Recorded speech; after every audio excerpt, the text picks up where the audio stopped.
Hey, Durin! Any more clues for us? We're all set for the next chapter. Yeah, I was just about to come find you. Let's see what it says. Now sprout to life the story's seeds, stirred by wind-born melodies. Then on that breeze the music leaves, fading into distant memories. Seek the place where wind and tale entwine, and once there, make 3 riddles into verse, and 3 melodies into song. For in poetry and song will this story start to blossom. Come on! Another riddle? All that talk about wind and melodies? What do you think the answer could be? Oh! Care to elaborate? Wind? Music? Poetry? Tone-deaf bards gotta know the answer. You mean Lord Barbados? Albedo introduced us when I first arrived in Mondstadt. I mean, someone like me was bound to catch his eye sooner or later. It's better that it's out in the open anyway. Now, how should we track him down? I'm pretty sure he's already caught wind of what's going on here. Why don't we just see where the wind takes us? Right. He definitely makes it easy to forget he's a real god sometimes.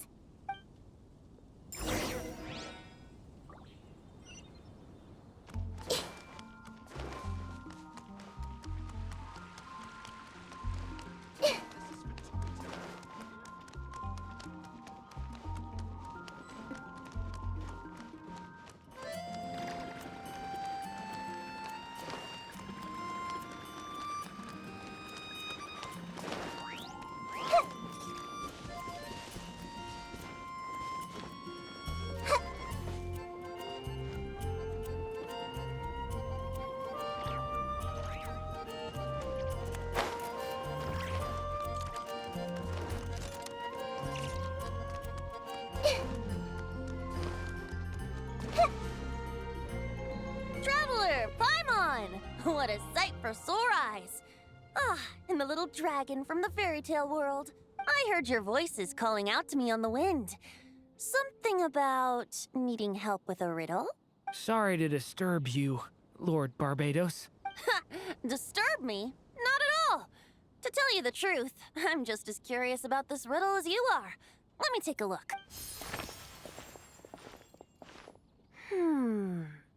What is it? Did you figure out the answer?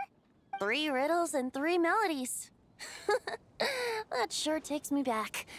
The answer you seek lies hidden in memory. Looks like running to Tone-Deaf Bard was the right call after all. Long ago, those mages came to Mondstadt, seeking to test their strength against mine. But I replied, let us make music, not war, and resolve our conflicts through song. So I strummed my lyre and sang them this verse.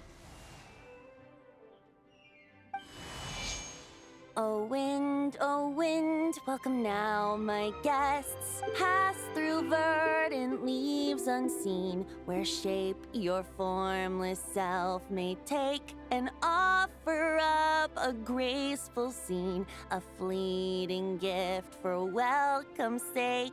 Leap at the edge of a sea of clouds, where land meets sky and sky meets ground. There frighten off the noisy crowds and bring my guests a calm profound. Fly beneath the stars stars up high, where mortal noise is swept aside, that my dear guests with starry eyes may share the dreams they hold inside. Now go to where I vowed to keep a quiet spot for them to sleep. No clash, no contest bars the way, just tea and mirth to fill the day. There you have it, the 3 melodies. As for the answers to those 3 riddles, I trust you can guess them by now. The woods, the edge of a cliff, and the sky? Correct! Funnily enough, your mother was also the first to solve it, all that time ago. There must be some kind of special rapport between those who write stories and those who sing them. The woods, a cliff, and the sky. Oh! So that's where it is! I suppose the spot that answer points to is where you're headed next. You should know, after solving my riddle, the mages even accepted my proposal and made that location their official meeting spot. And going by what your book is suggesting, once you found it, you might want to try playing the melody I just shared with you. Guess you can be pretty reliable when it counts, huh? Great Animal Archon? Thanks for the help, Lord Barbados. Still got questions for me, huh? Yeah, you must have read countless tales in your time, being a wandering bard and all. In your experience, why might an author consider a story unfinished? Unfinished? Well, I guess if there's something left to accomplish in the story, or, if the last line goes, "To be continued." Huh? Wow, your helpfulness lasted for like 1 second. In all seriousness, I would think the answer to that question lies in your mother's story itself. It's not my place to pry any further. All right then, we should get going.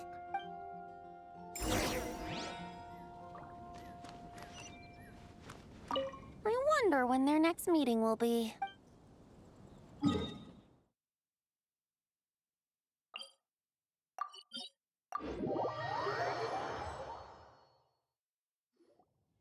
Okay, we're here!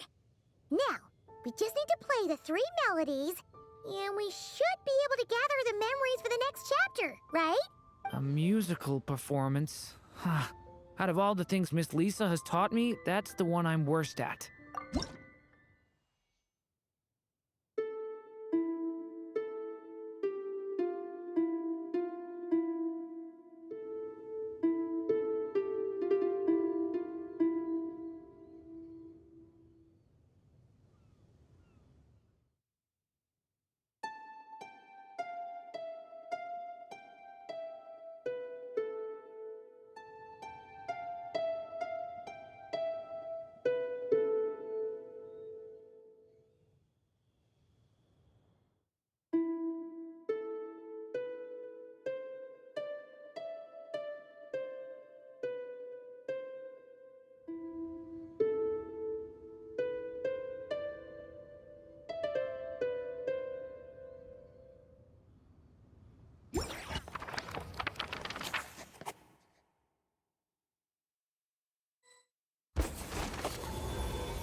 Even a war that shook the world could not halt the witches' gatherings.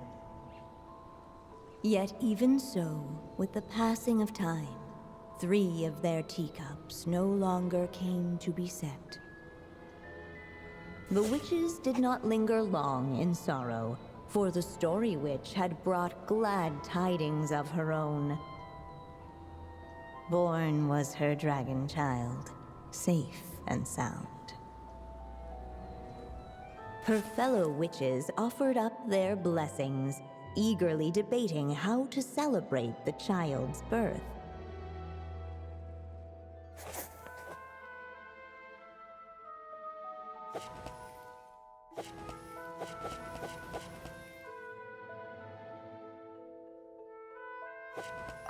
In the end, they settled on the most vibrant balloons they could find, After all, what could be more joyous than the arrival of new life? And so, the witches' gathering turned into a birthday celebration.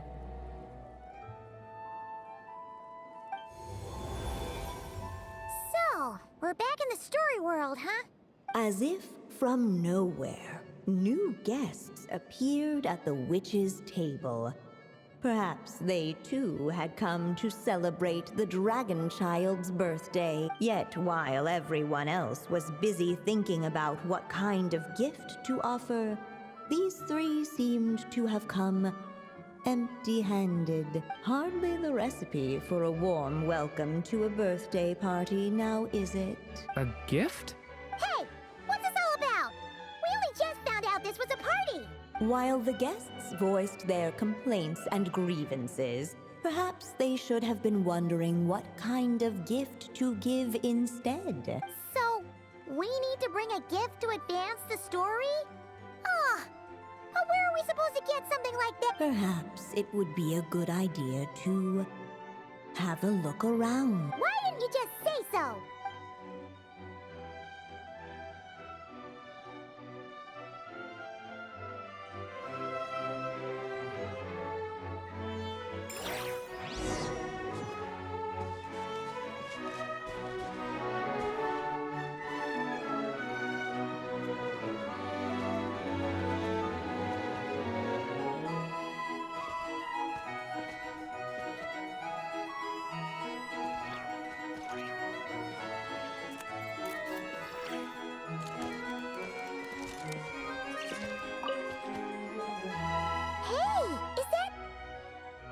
Other Durin?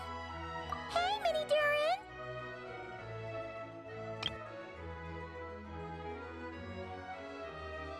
Nope, no reaction. Seriously, did he doze off at his own birthday party? Brought to life by the witch's magic ink, the dragon child played with animated glee each time the tip of her pen danced across the page. Yet she could not spend all her time writing. For the upcoming witches' gathering, she had no choice but to set down her pen. But before doing so, she wrote one last line. So did the child drift off into blissful slumber. Huh, that's a bit convenient. Strange. I don't remember ever being at any of the mages' gatherings. When exactly was this birthday party supposed to have happened? No wonder you don't remember. From the looks of it, you were probably fast asleep at the time. The witches went on chatting away, ignoring the empty-handed guests.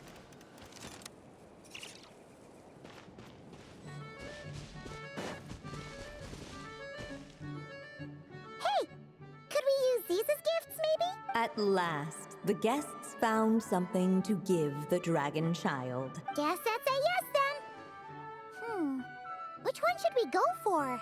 Still, the guests wondered, what kind of gift might the little dragon really want? Should they put a warrior's sword in his hand and send him out on an unstoppable quest to save the world? Or perhaps a wandering hero's slingshot and the promise of a life of endless, uncharted adventure? Or maybe even a scholar's tome and the chance to take on all the world's unsolved mystery. Okay. Wow. That's a lot of pressure all of a sudden. Oh, yeah. Technically, we're actually picking a gift for you.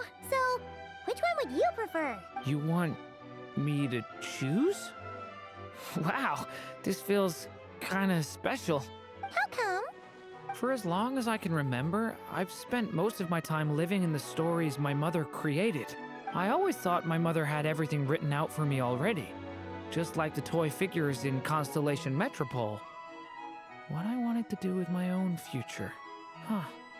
That's something I've never really thought about. What did I want back then? This is the first time I've ever asked myself that question. Sounds like this is the perfect opportunity to answer it then. It's been a while since you left Simulanka, and After everything that's happened, it might be about time to start thinking about your future.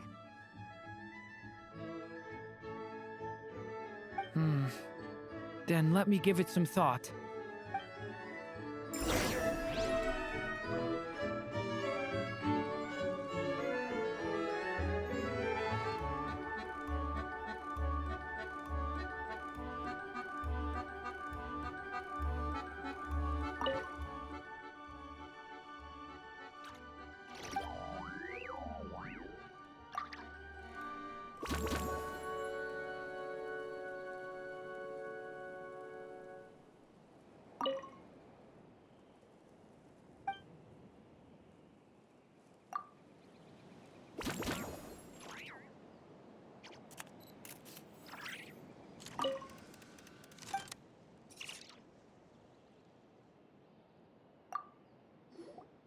In the end, the guests settled on the Scholar's Tome. So you're the scholarly type, huh? I just feel like I should learn more about the way the world works. What makes you say that? I'll give you an example. Did you know that in Mondstadt, using fire to catch fish is a punishable offense? I thought she was just teaching me regular hunting techniques. It was only after Master Jean caught me and sent me to solitary confinement that I realized I'd misread the situation. So much of what's considered common knowledge in your world just wasn't in Simulanka. So I have to learn, or I'll keep causing trouble for everyone else. Paimon's not sure that counts as common knowledge.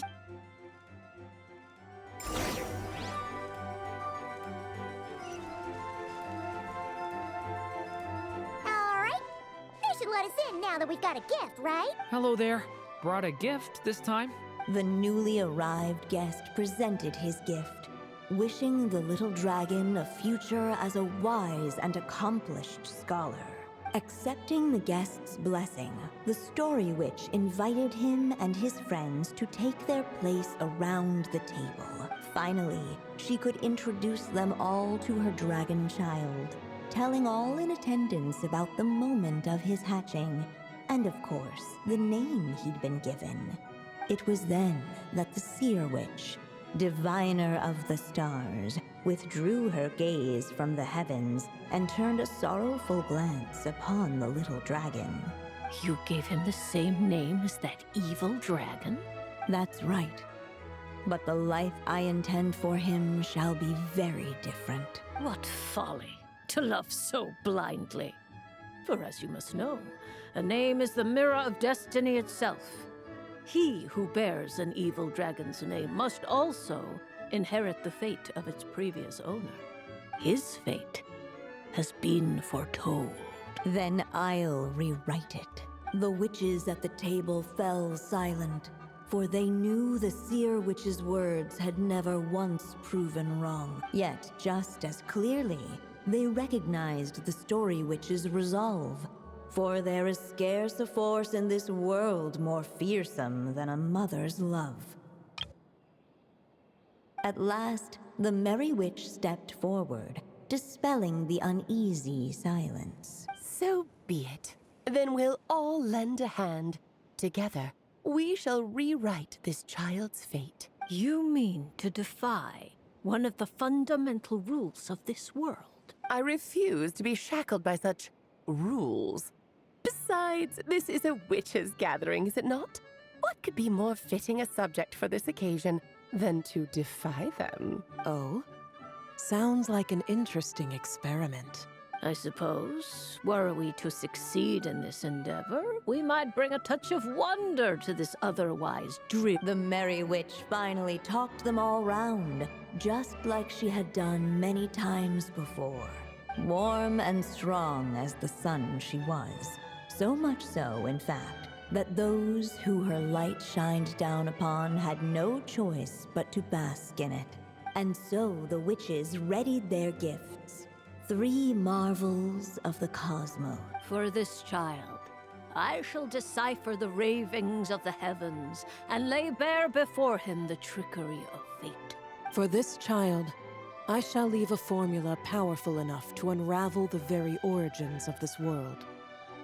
that he may seek another solution for the conundrum of his life. For this child, I shall call upon wondrous magic to make possible his impossible wish. All the Story Witch had was the pen in her hand, yet with the love that flowed from it, she resolved to bring forth a marvel of her own.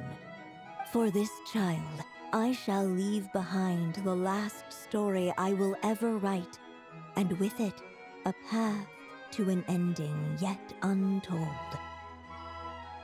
With the witch's blessings given and received, the little dragon's fate at last began to turn. In the midst of the dragon child's birthday celebration, the seer witch proclaimed her prophecy. The child had been given the evil dragon's name, and with it, the burden of its fate. But hearing this, the Story Witch vowed to rewrite it all, for such was her love and resolve. And so the other witches offered their gifts in turn, marvels as rare as any in the cosmos. Together, they sought to test one of the fundamental laws of this world, in part to support a mother's love, and in part to sate their own curiosity. Oh, and I almost forgot. Our new guests came bearing blessings of their own. Who knows? Perhaps this extra dash of wisdom might be all the little dragon needs to change his fate.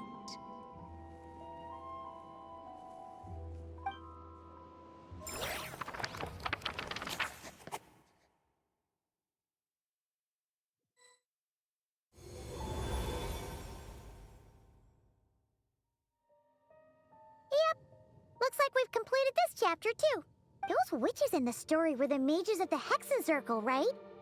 They sure seem to care a lot about you, Durin. But, Paimon kinda had trouble following their conversation. Just a bunch of mystery, as usual. The evil dragon's fate. Oh, is that what you're worried about? But didn't we already take care of that? Ah, the mages must have had a hand in that, too. Also, I was just thinking, which part of the story are we even meant to be completing? Oh, it feels less like we're filling in the gaps and more like we're adding something new altogether. But we use the ink, right? And the book hasn't given us any more clues, so that must mean our task is complete. At least for now. Yeah, I guess we're doing something right. Maybe I'm overthinking things. It's just, this is my mother's final wish, so I don't want to mess it up. Anyway, thanks for all your help. I'll let you know as soon as the book reveals a hint about the next chapter. Okay then. See you in the next chapter.